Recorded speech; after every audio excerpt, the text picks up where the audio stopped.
Team India head కోచ్‌గా గౌతమ్ గంభీర్ బాధ్యతలు చేపట్టిన తర్వాత భారత జట్టు ప్రయాణం ఎత్తుపల్లాలతో సాగింది. ఒకవైపు చారిత్రాత్మక విజయాలు నమోదు చేస్తూనే మరోవైపు ఊహించని పరాజయాలు కూడా ఎదుర్కొంది. గంభీర్ హయాంలో భారత్ వరుసగా పెద్ద విజయాలు అందుకుంది. 2025 ఛాంపియన్స్ ట్రోఫీ, 2025 ఆసియా కప్‌ను గెలుచుకున్న టీమిండియా 2026 టీ20 ప్రపంచ కప్‌ను కూడా కైవసం చేసుకుంది. దీంతో ఆటగాడిగా ప్రపంచ కప్ గెలిచి కోచ్‌గా కూడా టీ20 ప్రపంచ కప్ అందించిన తొలి భారతీయుడిగా గంభీర్ ప్రత్యేక గుర్తింపు పొందారు. అయితే ఈ విజయాల మధ్య తీవ్ర నిరాశలు కూడా ఎదురయ్యాయి.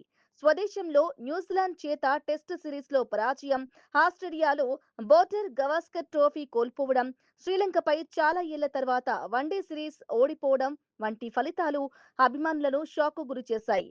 ఈ పరాజయాల తర్వాత జట్టు ఎంపిక, వ్యూహాలు, గంభీర్ దూకుడు తత్వంపై విమర్శలు వెల్లువెత్తాయి.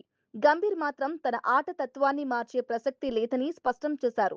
టీ20లో హై రిస్క్, హై రివార్డ్ క్రికెట్‌నే ఆడాలి, ఓడిపోతామనే భయంతో ఆడితే ట్రోఫీలు రావు అని ఆయన ప్రపంచ కప్ విజయం తర్వాత వ్యాఖ్యానించారు.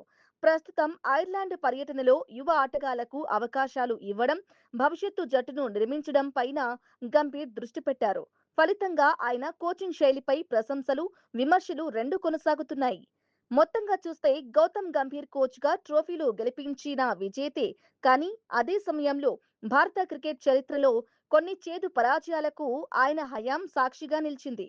అందుకే గంభీర్ కోచింగ్ ప్రయాణాన్ని చాలా మంది మిక్స్డ్ లెగసీగా అభివర్ణిస్తున్నారు.